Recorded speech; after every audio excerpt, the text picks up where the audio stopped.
All right, welcome back to Contrarians, everybody. We have a special episode for you today. I'm joined by two esteemed panelists, Jamie and Davy. Thanks for joining us. What's going on? Pleasure. Thank you. How are you? Good, doing great. Thanks for joining us. This is going to be a lot of fun. It's kind of a special interest episode. We're going to be going around and we're going to be propping up, not necessarily maybe our favorite DVD concert performances, but I've picked a handful that I just wanted to talk about for whatever reasons. And I don't know if either of you guys listed yours in any way like that, but this is just going to be a fun episode where we get to show off some physical DVD stuff and talk about some concert performances. So thanks for joining us. And why don't we start with Davey? Why don't you take it away and let us know what you got? Okay. Thank you, Marco. So I went down a couple of rabbit holes and thought, some of these are a bit predictable. And then I thought, well, to thine own self be true, to quote Polonius from Shakespeare. So who cares if it's predictable? It's my pick. So why go more obscure than you have to if it reflects your actual opinions?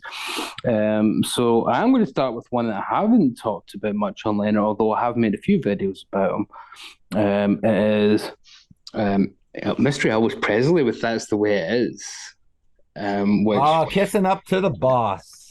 Well, Marco and I have discussed Elvis at length, and I adore That's the Way It Is. This to me, right, this is the rehearsal footage from him. This to me is, I saw this in the cinema in 2001 when they did the re-release version, the special edition, and it was so exciting. It was like, Elvis is back. He's back in the building. Because what the 2001 special edition did, and you get both versions on this Warner Brothers Blu-ray, is it gives you that original version, which isn't as good, and the new version, the 2001 re-edit. And the re-edit gives you more music and cuts out all the crap that Colonel Tom put in there, which was just interviewing fans. Old dears with blue rinse hair talking about Elvis. Nonsense. So it's pure Elvis, unadulterated Elvis. You start with the actual album itself. That's the Way It Is. Obviously, comes from this, which is one of Elvis's albums that was 1971, no 70. So that would be one of the first examples of a live album that was all new songs. Nobody else was really doing that quite yet. Elvis was doing that in 1970. So that's quite remarkable.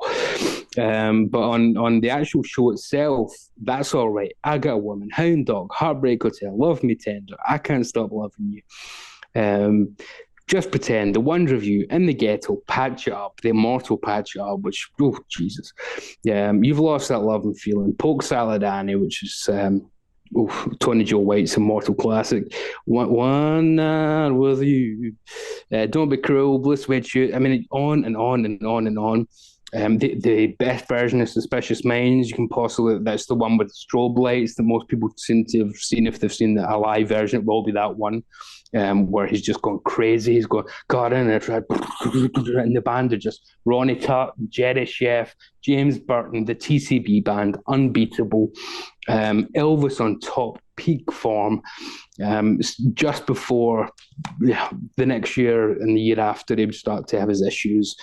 Elvis on tours 2 years later, and he doesn't look as good in that. He's not performing as well in that. The voice always stayed, but it's sadder 2 years later to see him in the condition he was in. But that's the way it is. That's how it was between this and the '68 comeback special.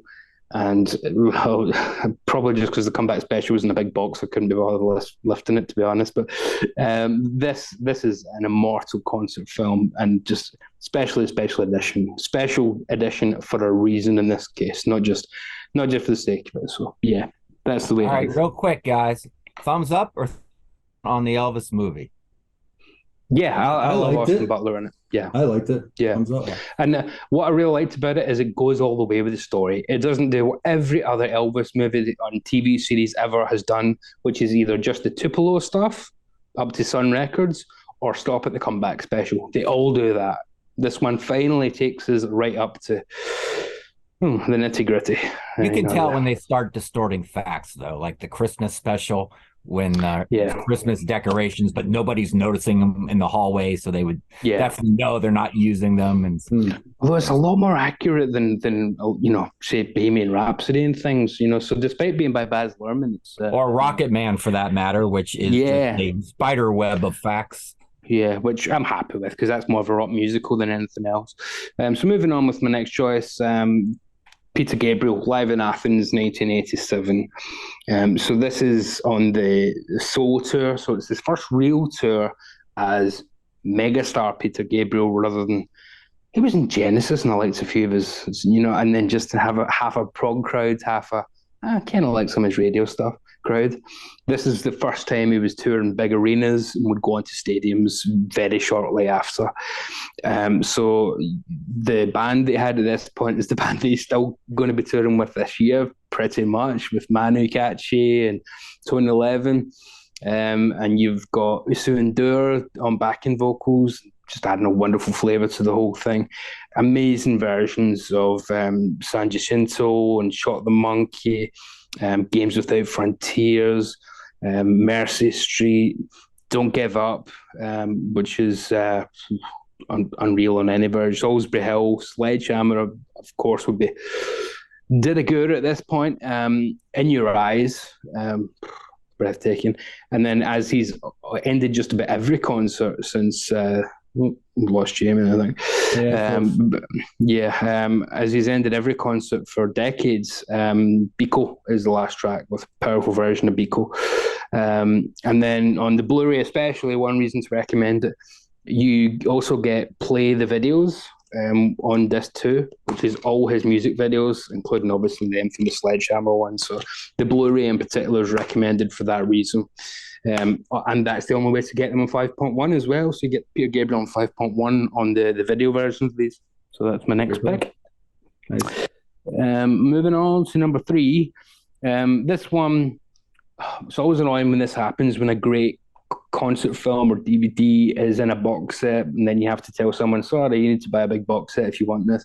But it's the Kinks at the BBC. There was a whole series of these BBC box sets that came with a great DVD, and they were all limited editions, and they all got deleted en masse. And the Thin Lizzy one's great. The DVD here is absolutely sensational. It's about 3.5 hours worth of Kinks, and it goes right back to the start. So it goes right back to '64 with them still doing the R&B stuff like "God Love If You Want It, God Love If You Want It." You've got Top of the Pops appearances. Sunny Afternoon from A Whole New Scene going. The Old Grey Whistle Test, Have a Cup of Tea from Muswell Hillbillies.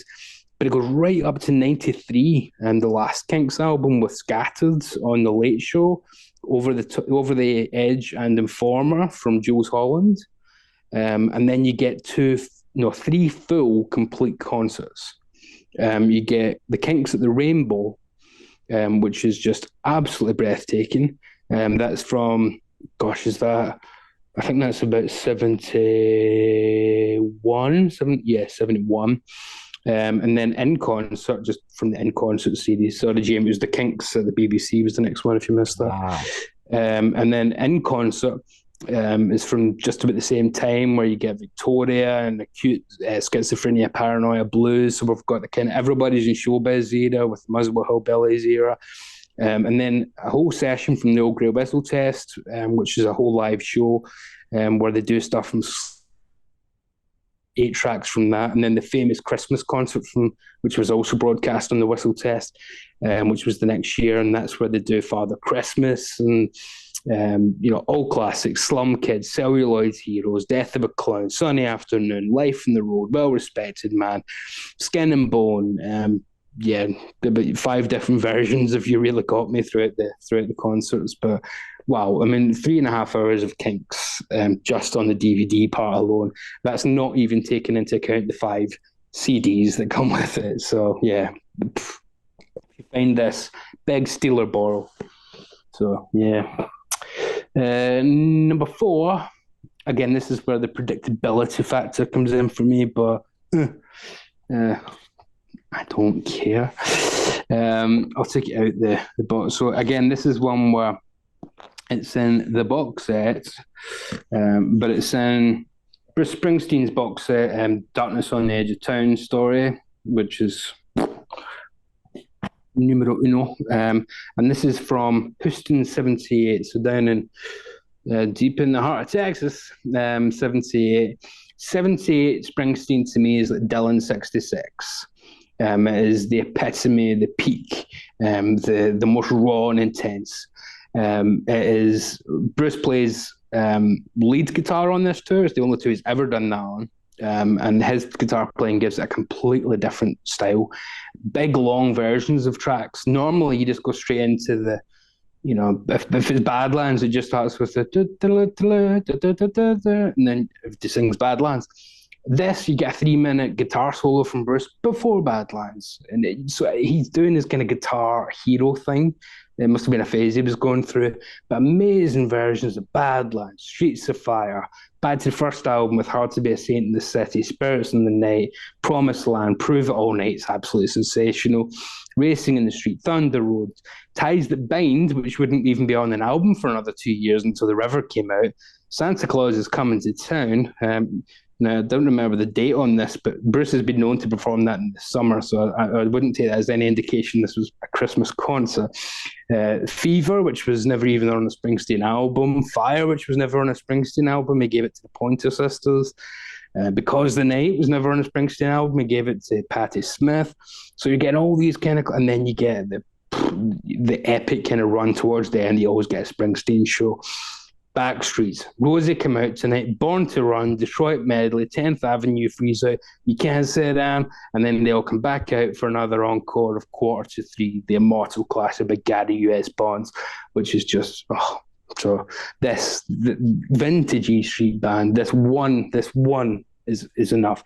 The great thing about this, though, if you buy the box, you do get another completely separate concert film from 2009. They performed the album live, the E Street Band.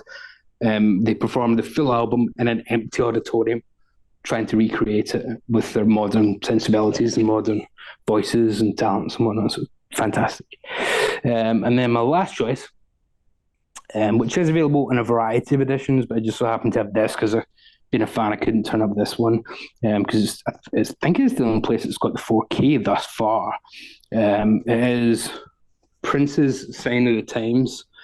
So this is not just the album, but is the concert film, which a couple of tracks are mined because it is the music video, like the one with Sheena Easton. What's that called? Yeah, You Got the Look, yeah. So that's named. That's the one track that's just the music video, basically. But everything else is this great concert film that's just, I think it's even better in places than the actual album. That's saying a lot because it's one of my favourite Prince records. So it's, Sign of the Times, Play in the Sunshine, Little Red Corvette, Housequake, Slow Love, I Could Never Take the Place of Your Man, Hot Thing, Now's the Time, If I Was Your Girlfriend, Forever in My Life, It's Going to Be a Beautiful Night, The Cross, one of his greatest compositions ever, and then an instrumental version of Sign of the Times. So what's cool about it is, apart from Little Red Corvette, everything is from Sign of the Times. He's not, at this point, even doing the greatest hits. At this point, he's already moved past Purple Rain. He's not even doing that material, and it's only 3 years on. So yeah, that'd be my picks, and I think that takes me to 5, doesn't it? Absolutely. I like that Elvis pick. For me, it was the Hawaii concert and watching that on TV that got me kind of into Elvis. But that's the way it is. I think was the first concert DVD I bought, and I love the performances. And you mentioned the backstage stuff. What I like about the backstage stuff is I showed some of that to my brother, who just only knew of Elvis as the icon and in the media and stuff like that. And I think it really humanized Elvis for my brother to see him kind of goofing around and being like a normal guy. So yeah, I mean, you can tell he's still. I like that footage. He's still the man. Because everybody's, laughing at his jokes that aren't always very funny, and they're all, the world does revolve around Elvis, but he's Elvis, so I think he can kind of get away with that. But that backstage stuff before the actual proper film starts is phenomenal, and a great way to set it up. It's just that special edition. I would never watch the theatrical cut again after that. So, yep. Well, I have I would show it if it wasn't in a chest at the back of the room there. But my version's different than yours because I don't think I have that booklet. Like mine doesn't open up like that. Yeah, Warner Archive re-released it just as a normal version, but it's still the same disc. So it's just a digibook that they did it for Elvis on Tour and Viva Las Vegas as well. They brought them out as digibooks. And Elvis on Tour is being re-released this week as a big box set. Oh, nice. Very cool. Like a DVD box set? Blu-ray box set with 6 CDs and a Blu-ray. So, wow, awesome. So a couple of unreleased concerts on there. Computer. Yeah. I think I need to go to Best Buy tomorrow and start computer shopping. I don't know how long I'm going to be here. Well, why don't you take it next, and hopefully you can hang on until you get through all yours. All right. First one, the reality tour. David, I saw this tour. Me too, yeah. Last time ever through Columbus. Well, as I was saying, David Bowie's reality tour, which I saw when it came through Columbus, and I'm very happy I went because that was the last time he was ever through Columbus, anywhere near Columbus, matter of fact. It was a great tour, great show, and the thing is, a David Bowie tribute band came to the area about an hour away at Dayton, and this was maybe 3 years ago, and the venue the tribute band played at was much bigger than the venue I actually saw David Bowie in 2003. Is this 2003? And I just find that amazing. This was in Ireland, I believe, so the crowd's a little bigger on this than the crowd I was part of. But it was cool to see him in a smaller venue, Just tells you a lot, though, how big he became when he died. But when he was alive, everyone took him for granted. Now, the set list is huge on this. And believe it or not, it's very heavy. Well, it's got songs from reality. It's got songs from outside. It's got songs from Heathen. And it's got songs from this one. The one where is I'm Afraid of Earthling.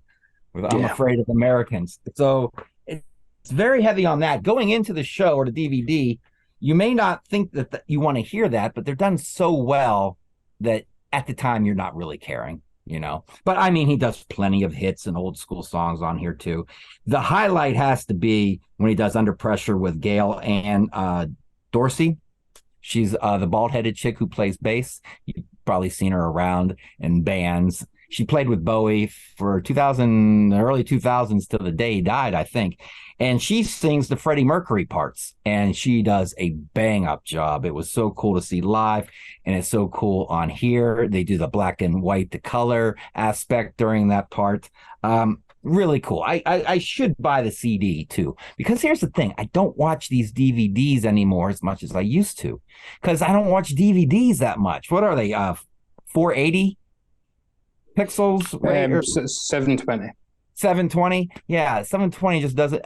I think I'd rather watch them on YouTube than actually watch my DVDs. They're more clear. But I mean, back in the day, I used to play these a lot. I played them a little bit right before the taping, so I could, get familiar with it. This one's a doozy. Stevie Ray Vaughan, live at Montreux. Now you got the 1982 on here, and you got the 1985. And you know what? So I came home from work about 20 years ago already, and I forget what channel was playing this, the 1985 one. But I just sat there on the couch, and my jaw was dropping.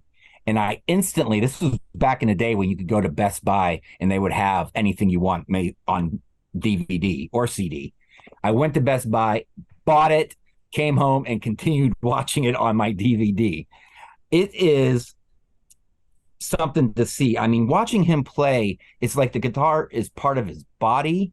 It's like watching a ballerina or an Olympic swimmer, how smooth it is. The power coming out of the guitar, and it looks like he's barely touching it. It's amazing. And the guy plays behind his back better than 95% of the people out there playing regular way. It's an amazing pick. Yeah, this is like watching like a circus act at times, where you're like, how are they is he doing this? And his singing, playing behind his back, it's also flawless. The guy was walking music. It's just so amazing. I think he might be the best of all time. And here's the thing. I'm not going to lie. For 20 years, I didn't want to watch disc 1. 20 years, I never wanted to watch it because I would feel uncomfortable with the booing that they were doing in 1982. Now, the story is that the Jazz Fest was mostly acoustic and chill in 1982, and he came out that electric set, and I think it kind of pissed some people off.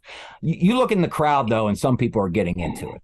But you see the boo birds, and it's just, I feel like, even though it happened 41 years ago, I feel uncomfortable when it's happening because I know he's up there confused. What do you know? Yeah, I must be thinking, Chris, hard out from you people. Dylan went electric in 65. What have I done wrong 17 years later?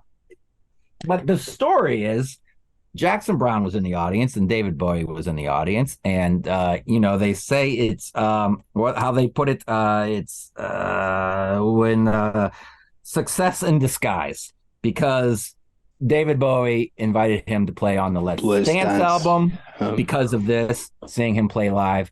And Jackson Browne said, hey, you could record in my studio in California. You can come and record an album.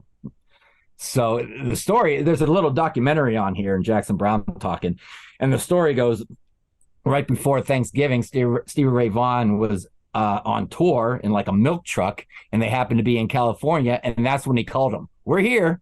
And Jackson Browne is like, what? Oh, yeah, I did tell him that he can record here. But it worked out good because it was Thanksgiving and everybody was leaving, so they had the studio to themselves. And that's where they recorded Texas Flood.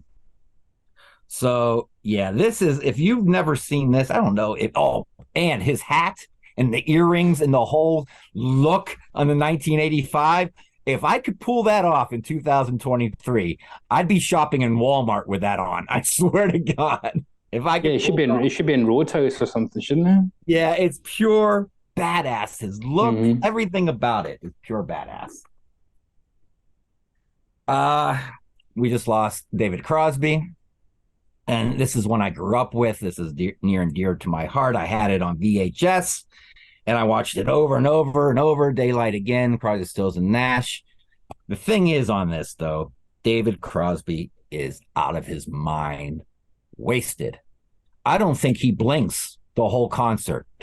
He looks almost like a mannequin, but he sings like an angel. He sings so much like an angel. I wonder if he could do it now, because he's pretty much a corpse in this concert, man. I swear to God, I think you might hear singing coming from the grave. Some of the versions of songs on here are my go-to versions. Dark Star, I always love Dark Star. But when I hear the studio version, it can't match this version. This one is fiery. It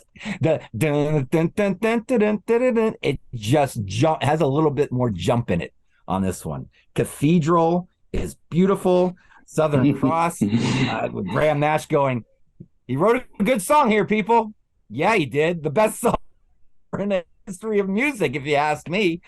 I used to have all the oohs and ahs and all the improvising and banter memorized on this. Yeah, 15, 16 years old, this is what I was memorizing. Daylight Again by Crosby, Stills, and Nash. I don't know if I had an old soul back then or whatever. A Barrel of Pain, you get Mike Finnegan on keyboards singing. He's got a big soulful voice going back and forth with Graham Nash. It's great. I wish David Crosby was not so shit-faced in it. I mean, it was what it was. It is what it is, because that's where David Crosby was in 1982. What are you going to do about it? My next pick is by a guy who, I'm not going to lie, is a bit of a douchebag. But there's a special story about this DVD.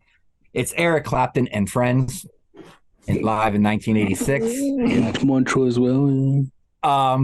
Yeah, things are a little bit tainted now. Well, he's kind of a douche.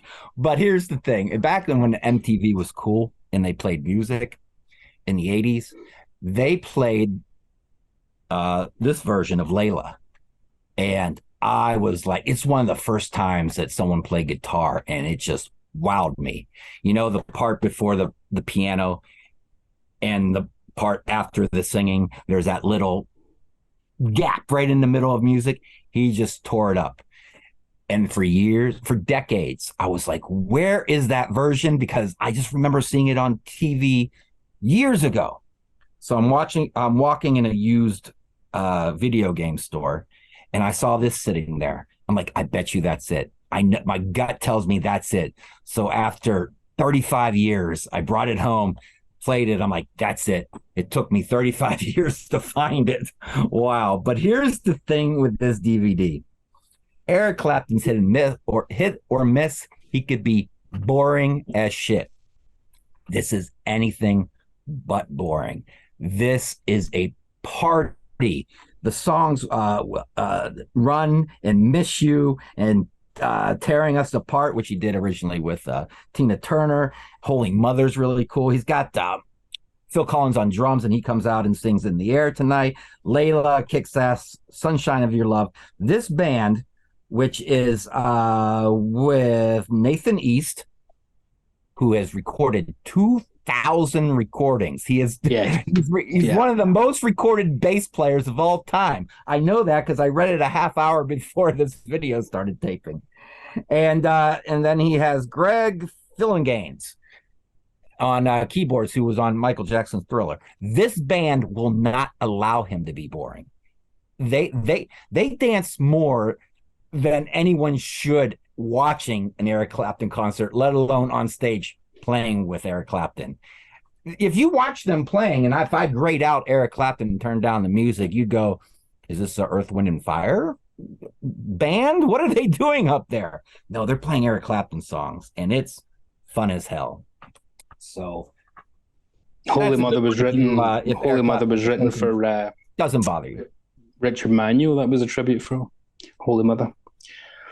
Okay. Have you seen the one with Pavarotti where he does it with Pavarotti? No, although I've seen Ian Gillan. On YouTube. I've seen Ian Gillan do Nessun Dorma with Pavarotti, and I never want to see that. What's playing behind me? I talked about Social D when we talked about live albums. I love Social D, and the quote, like I said, Mike Ness, his banter between songs is so great.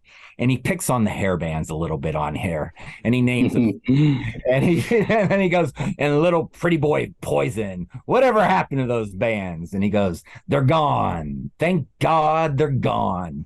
And I have quoted that quote for the last 20 years. Like, if we're at a restaurant and someone sits down and they're annoying and they finally leave, I go, oh, they're gone. Thank God they're gone. So yeah, I pick up lines from that all the time. Real quick, this is very contrarian. A little bit of Janet Jackson. Now, here's the thing with Janet. First of all, 1990s Janet, nobody was hotter in the history of human beings. 1990s Selma Hayek might come close, but 93 Janet, oh, you can't touch this, which is MC Hammer. But Janet on this one in Hawaii, it starts with her on the beach, running through some woods, topless. Now you get a little side boobage, but she's got like a skirt on that's see-through, like a net, and it's really low. So right there, maybe screw the guitar playing on Stevie Ray Vaughan. That might be the best moment of all my DVDs right there. And then on this one, she does Rope Burn. And what she does is she gets this guy out of the audience and straps him to a chair. And she does this pole dancing in front of him. And this guy is priceless because he's sitting there as a fan, 100% as a fan, nervous. Then he starts singing the song with her. And then she bends over, kisses him. And now that the mic is close to him, you hear him go, I love you, Janet. And now the guy's throwing game at her. You see him. He's thinking he's got a shot. He's thinking he has a shot. And then at the end, he's proclaiming his love. Like, this is going to happen. Damn it. and then they unstrap him and then he goes backstage. I don't know what happened back there. I'm sure nothing, but it is priceless to watch. So yeah. And one last thing, everyone's probably sick to death if you watch Sea of Tranquility of listening to me talk about Pat Benatar. But I went to go see her in Vegas and they had this DVD for sale and it was signed by her and Neil. And I said, "Ooh, how much for that one?" And the woman goes, $25.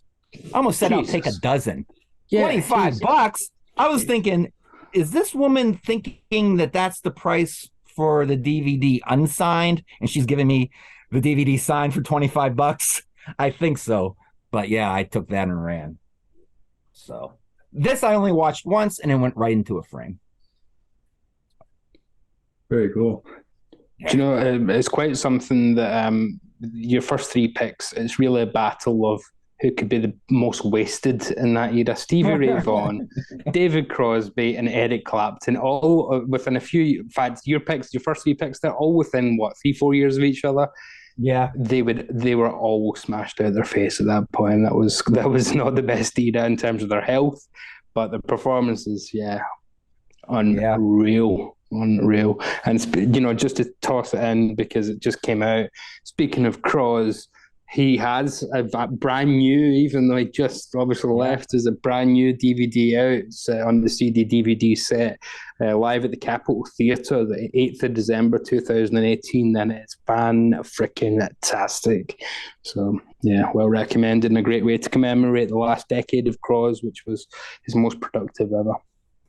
Nice. I had seen David Bowie bootleg of like a rehearsal from like 79 or something like this. That was interesting. Would that be the Class Spider? No.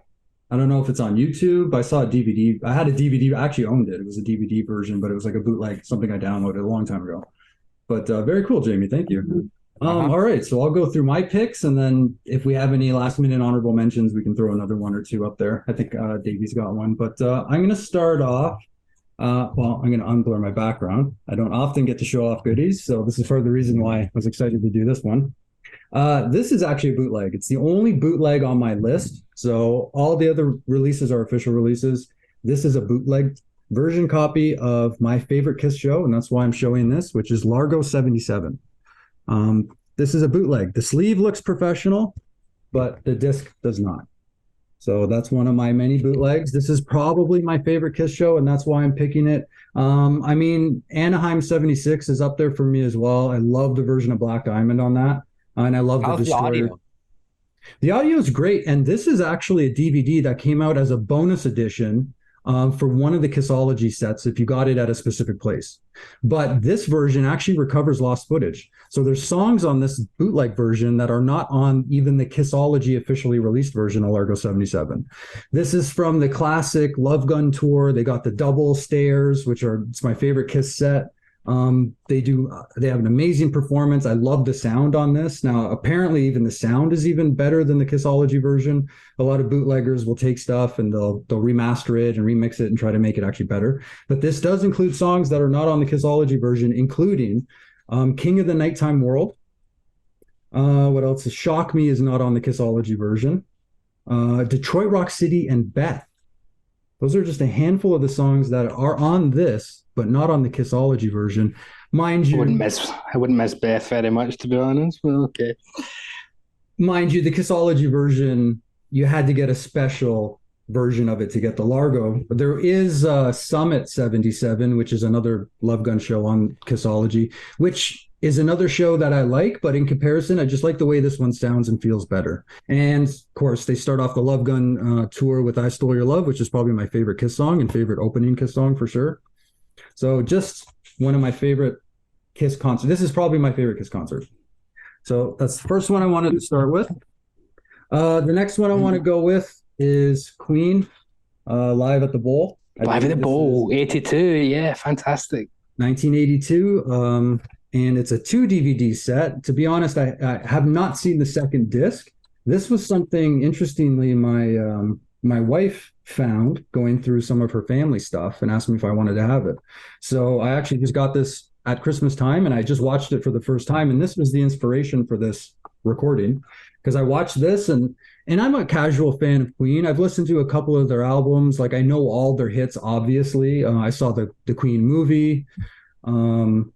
And this concert just blew me away. The performance is incredible. They do all the hits on this. Bohemian Rhapsody, We Will Rock You, We Are the Champions, Another One Bites the Dust. This is like their greatest hits, plus a bunch of other stuff in there, like Love My Life, Save Me, Back Chat. It's a long, look at that set list. That's a long set list. And they do a lot of songs, and they do them incredibly. I was absolutely impressed when I saw this performance. I was absolutely blown away. I just started listening to Queen after this. I just started listening to all kinds of albums and stuff like this. So this was definitely the one that I wanted to talk about, because it was, I'm a casual Queen fan. I like Queen, but I watched this start to finish, and I loved it.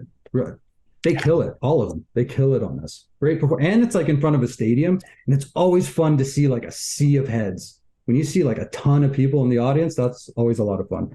So this was my second pick. From what year is that recorded? 82. So it's the Hot Space Tour. Yeah. They couldn't get arrested in North America.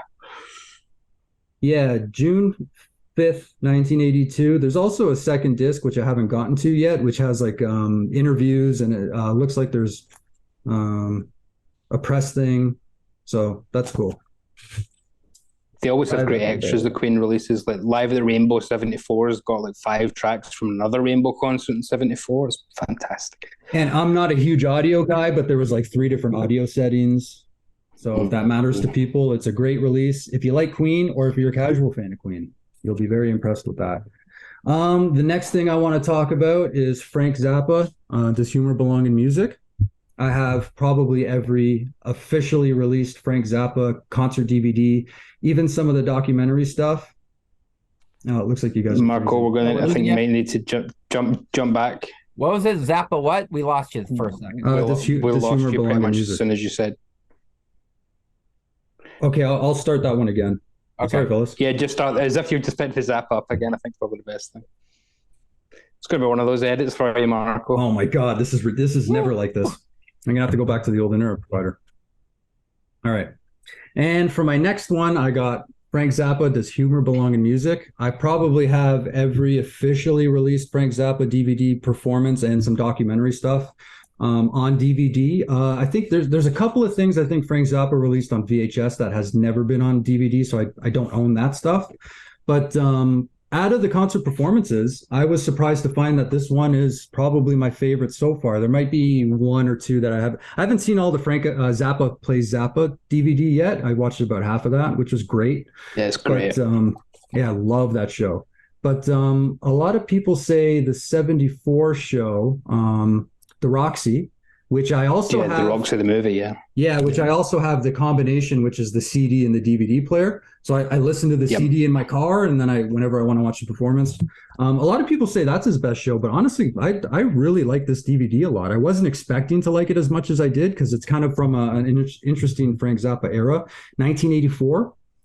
They play in New York, and they do a lot of great songs. It's 60 minutes. It's an hour. You're in and out. It's very entertaining. There's little quick clips of little Frank interviews in between each song that are quick, but they're interesting. They're funny. I love that presentation. I like a lot of the songs that they play. I love the performances. There's a lot of energy. this lineup of the band nails it on this show. And comparing it to Baby Snakes is a great show, but that DVD is like almost 3 hours.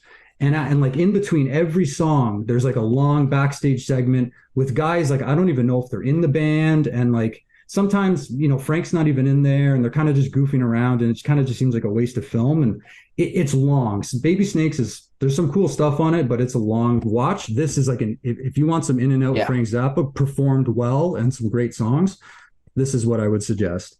A lot of short songs? Or a couple long songs? Cosmic Debris, Dancing Fool, Keep It Greasy, The Dangerous Kitchen. It's 60 minutes. Yeah, they play really well. You're not getting any Belly of the Mountains there that go on for half an hour, yeah. Zoot Allures. Whipping Post. He does a short whipping post? Yeah. Yeah, and this one I found I didn't pick up for very much used. So if you find it in the wild, Frank Zappa, Does Humor Belong in Music, I would recommend. One thing about Zappa though, the one that really annoyed people when it came out because it wasn't publicized very well is the Zappa in Italy '82, and people bought it thinking they were getting a concert, and it was actually Frank going back to Italy and just seeing where his parents were from and things. Oh, it was a documentary. I've seen that, yeah. And it's good. It's good. I haven't watched it, but I know of the documentary. But people thought they were getting a Frank Zappa concert from Italy. Well, the criticism that I've seen about that too, and I've not watched it, but part of the criticism is I think people also, and I haven't seen it, but I heard that it's even more even than just about Frank. It's about his family in Italy and stuff like this. Yes, the Zappa legacy. It sounds like something you'd want to watch but not own, like a one and done kind of thing. You know? Yeah, do you know what it is? It's like when you read somebody's biography and the first chapter is a bit kind of like, okay, this is, I'm not quite in the real story yet. This is the background. It's kind of that. What's past is prologue. So, yeah. I do have an officially released show from, I think, Barcelona, Frank Zappa. I haven't seen it yet. I picked that one up. I don't think it's official, but that's from like the early 90s, I think. So that'll be interesting to see when I get to it. The Roxy is such a great one because it took so long to actually make, because the pieces where the film elements were in such bad condition that the guys that worked on it took years and years. So that was just amazing to come out. So I think that's elevated it somewhat, although the album itself's always been a favorite of people. So, but yeah, it's a phenomenal DVD and Blu-ray. Yeah, it's typically, that's the one that Frank Zappa fans point to. I think it's widely available on Amazon, but I think it's also on some of the free streaming services like Tubi TV and stuff like this. So if you have like Tubi the first TV, thing I thought when you said that has a DVD with it with the Roxy, I was like, there's footage of that? I didn't know that. Yeah, and on Blu-ray as well, standalone. Yeah, so it's HD quality as well. That's how they've managed to restore it. It's unreal. So if you want to see it, it's widely available. All right. The next pick. Again, this is another artist I probably have every one of their officially released concerts, even a bootleg version of them at the Royal Albert Hall, because that was never officially released. Although they did they did do a screening of it a couple of years ago at the Royal Albert Hall, Jimi Hendrix. So the Royal Albert Hall show I don't think was ever officially released, so I have a bootleg version of it, but they did a screening a couple of years ago. So the footage exists. I've seen it. But this is actually interesting because I had all of his shows on DVD. And this was something I came across in the wild that I think was only like $3 or $5 Canadian, which is like 75 cents and an empty can in American. So it was like nothing for me to pick it up. And what interested me, there's a lot of Jimi Hendrix documentaries.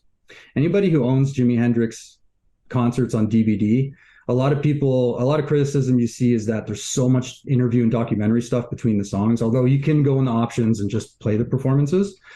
I was expecting a documentary with a couple of never before, as it says on the back, released live video performances. But I thought for $3-5, I'll check it out just to own the songs, more or less.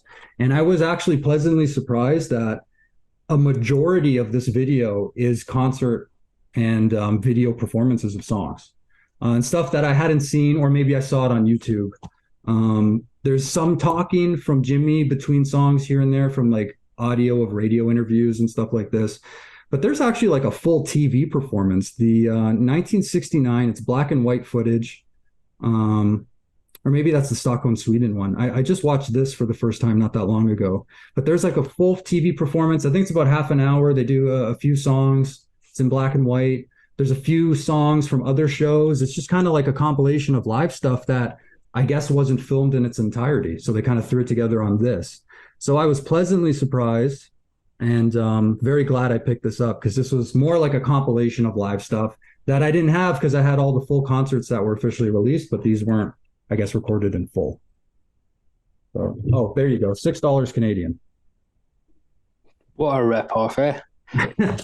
Yeah. And then for my last pick, well, I'm going to go with the artist that Davy started with, so we'll go full circle.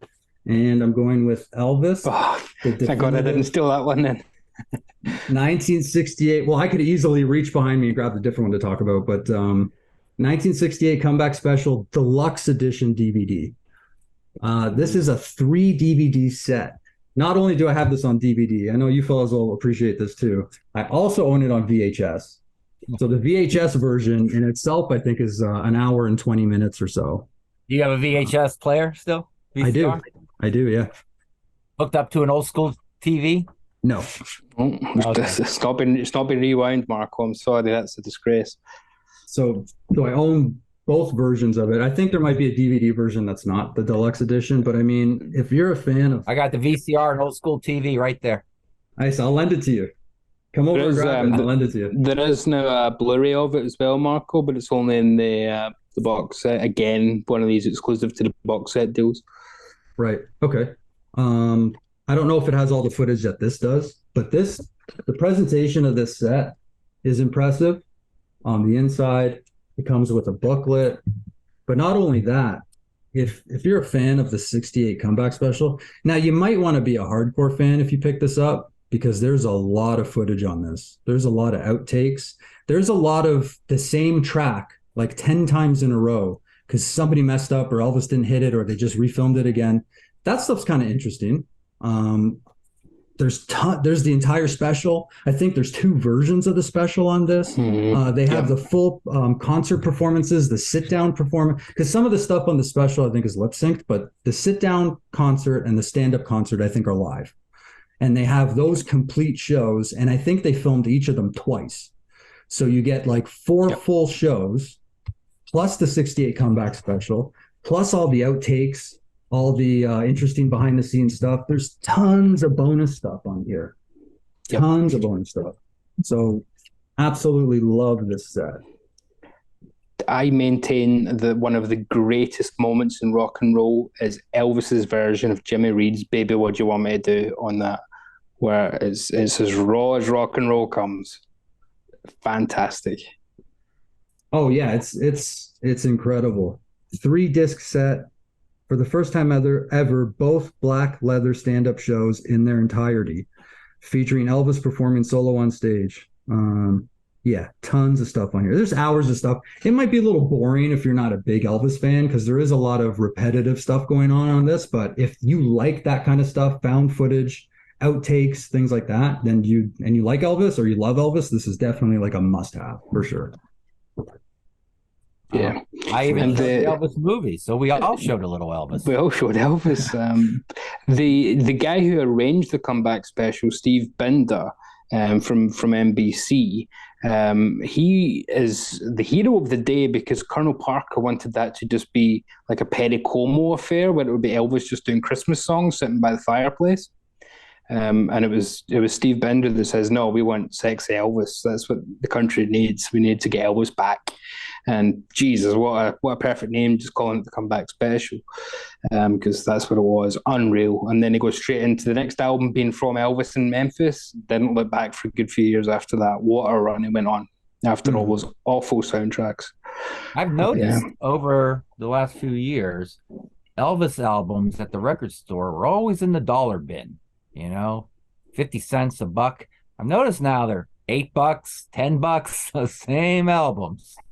Yeah, so I think that's kind of true of a lot, isn't it? Like the vinyl comeback has kind of caused that.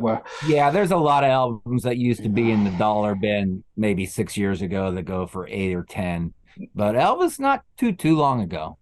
There's a dark side though to me praising Steve Binder for getting the Comeback Special on the tracks, and that is he's also the man who did the Star Wars Holiday Special, the infamous Star Wars Holiday Special. I watch it every year. So Steve Binder did the greatest rock and roll special with Elvis, and then he did the one where Carrie Fisher's high on coke and sings the Star Wars thing. Happy life, Dave. You have Wookiees just growling and grunting at one another for about 20 minutes. Watching Jefferson Starship. It's a great special. B. Arthur kills it. Yeah. She's the best thing in it, actually. She's given it her all. Absolutely. But yeah, other than that, I guess first time we saw Boba Fett though. That's right, in the animation. Yeah. And the cartoon, but yeah. Yeah, that piece of animation is really cool. Other than that, just quick honorable mention, I guess. Few things that I've watched recently. I watched a couple of the Unplugged shows for the first time, famous Nirvana Unplugged set and the Pearl Jam Unplugged set. I was surprised at how short the television performances are, because I think the Nirvana one's like half an hour and the Pearl Jam one's like 20 Jam's minutes. half hour, I think. Yeah, it's like 20 something minutes. So I checked those out recently. The commercial's a half hour. Yeah. And I noticed you mentioned Atomic Rooster, Jamie. I was watching on one of those free streaming services, the Atomic Rooster Anthology, and I was watching some of their live performances, and it's available. I've been wanting to bite the bullet on it, but that's just the disease of collecting. I can watch it for free on one of these streaming services, but I want to own the DVD, But that's a cool one that I saw recently. And this one, just as an honorable mention, this Led Zeppelin set. Now, I remember when this came out, my uncle was a big fan of Led Zeppelin. I remember watching this at his place in like when it came out, 2003. Yeah. Now I bought this year, the same place I bought that Jimi Hendrix set for $6. Yeah. These are all cheap. A lot of these are cheap, man. You can get them for $3 here in America. Yeah, I the day it came out, I bought that, and it was 30 pounds, which would be about $40, or maybe 50 Canadian. Just shows you the prices. The prices they are changing. But how much better is that than their actual concert film, which is the most self-indulgent crap ever? That is brilliant. Yeah, this is a great set. If you can find it for $6, why not? Yeah. But anyways, I don't know if either of you fellas have anything extra you want to show, and then we'll wrap it up. Yeah, I got some on the shelf over there, but I'm not going to pull it all out. I got a big Rolling Stones box set. I got a cool Blu-ray of Soundgarden late in their career, which is really nice and cool. The good thing about that is you watch that, and a lot of the songs from King Animal, which were new at the time, blend in with the set, blend in with the old stuff. Really nice. So, yeah, all kinds of stuff, but I'm not going to pull it all out and start talking about it. Yeah, that was the conundrum I had as well. I was like, God, I think I've got about 500, 600 music DVDs. And then when you add up the ones where it's a CD that comes with the CD, DVD. So yeah, combi packs and things. So millions of those. Jethro Tull box sets. But the box set ones, so sometimes you're buying the music and it just happens to have a great concert movie attached to it. And it's like, yeah. I got the Rolling Thunder, Bob Dylan I was thinking of busting out. Although that's a kind of weird semi-hybrid of documentary and concert film. And there's a lot of live stuff on there, though. And there's a lot of complete bullshit because it's a complete fiction as well. It's made up, the stories in it. Yeah, intentionally. What's his name? The guy that played Tanner in Robert Altman's movie plays the politician Tanner in this, talking as if he's a real character. So he talks as if Tanner was a real politician who saw Dylan on the Rolling Thunder tour, and Sharon Stone's in it. She had an affair with Dylan when she was underage. Yeah. That's all just made up. She starts talking about how Dylan got the makeup idea from Kiss, and that that's made up. It's so funny. It's so funny. So it's Dylan. Marco, you're an Orson Welles fan. It's Dylan's version of F for Fake. Okay. In terms of completely throwing the audience the other way. Yeah. Cool. Yeah, it's phenomenal stuff. Always keeping people on their edge. My two that I thought these are going to be too predictable to throw out, so I did keep them aside just as honorables. Neil Young, Crazy Horse, Rust Never Sleeps. Even though it's in a CD-sized wallet, this is the Blu-ray because Neil's very eco-friendly. The great thing about this is you get Rust Never Sleeps, the album. It's all the tracks from that. Same versions because that was another new album with live songs, but then you also get the classics in it. So you get Sugar Mountain, I'm a Child, After the Gold Rush, and then it goes straight and then you get things like Lot of Love, Cortez the Killer, Cinnamon Girl. But then you get the whole of the bloody Rust Never Sleeps album, which is some of the most insane, intense, Crazy Horse you'll ever hear in your life, and contains probably my favorite Neil Young song, Powderfinger. And then one that I just it's always going to come up in the conversations, and it's one that Jamie and I can quote verbatim. We mentioned it the other day, but I couldn't honestly put it in my top 5 because it's such revisionist nonsense from one person's perspective in particular. But it is indeed The Last Waltz.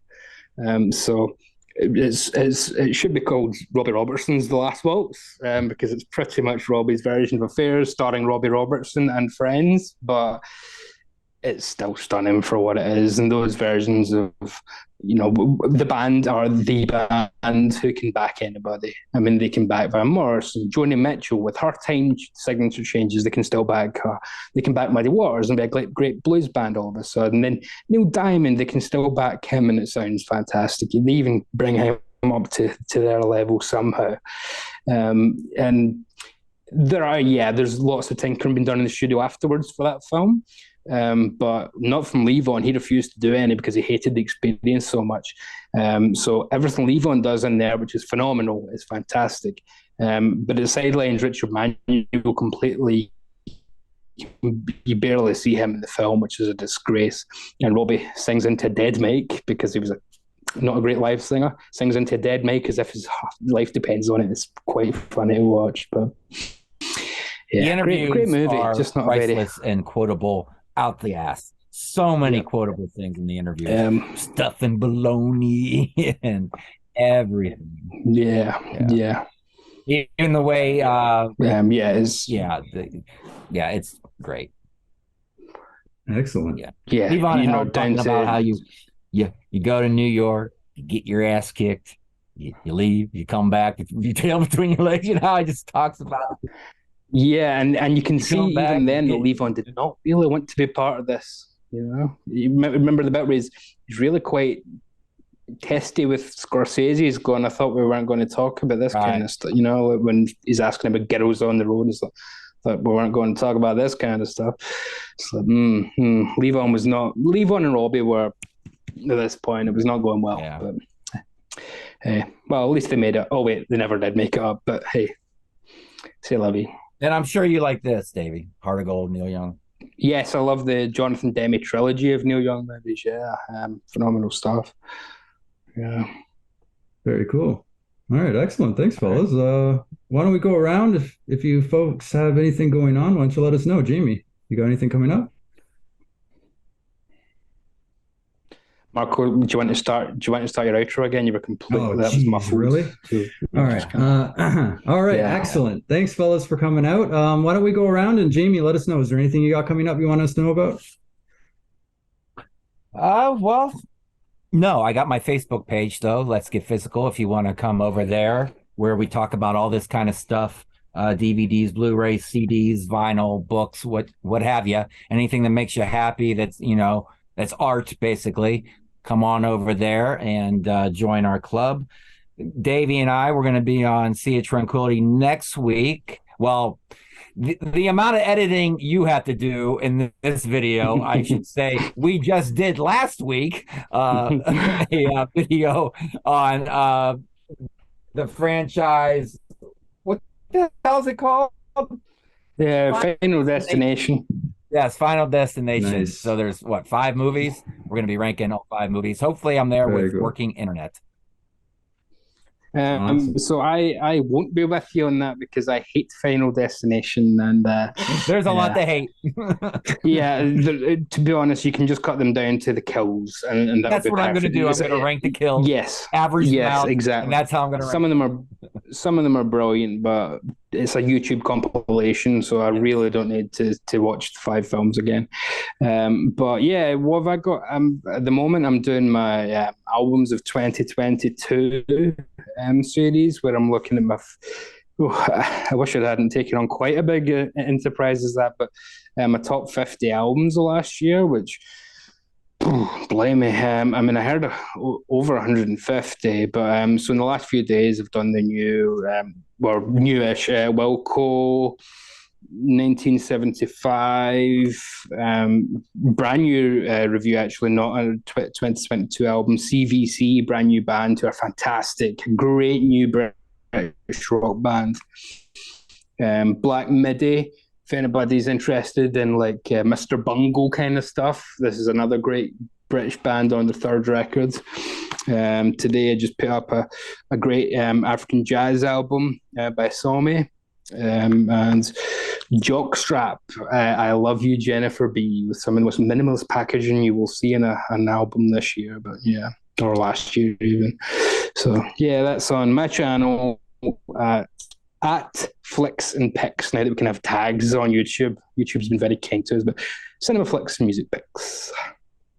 All right, thanks, Davey. And for me, we're the Contrarians. So if you want to like and subscribe us, and then if you like DVDs, I just put this out. It's not a live concert, but it's a documentary of the band Mystique. There is some live performance stuff in there. So the links are all around if you want to find that. It's at the Mystique store, and you can find them on Facebook as well. And for the Contrarians, thanks for stopping by, and we'll see you next time. Can I get a refund, Marco? Can I get a refund on this? I've watched it now. I don't really need this. You've taken it out of the package. You've taken it out of the package, so you voided your receipt. Oh, okay. I'll keep it and enjoy it. Even though it arrived out of the package, but for that specific copy, because that one was signed. Yes, Marco was kind enough to. So if you want an autograph copy by the director, Mr. Marco Doria, then my goodness, I can put this over. You have to be humble. I can put this over. You need to put it in something like this. Fantastic stuff. Fantastic. Brilliantly edited. What an amazing story. With footage from so early in a young band's career that you wouldn't believe. In fact, the band before they were even in this band. What were they called again, Marco? The original band. Orion, yeah. So there's footage of Orion before they were, the guys would go on to form Mystique. So that's how far back it goes. And very poignant stuff towards the end as well. And Martin pops up, and there's a wonderful footage of the premiere with yourself and Martin in there too. So highly recommended. Thanks, Davey. Appreciate that a lot. All right, and I guess for the Contrarians, we'll see y'all next time. Thank you. Bye.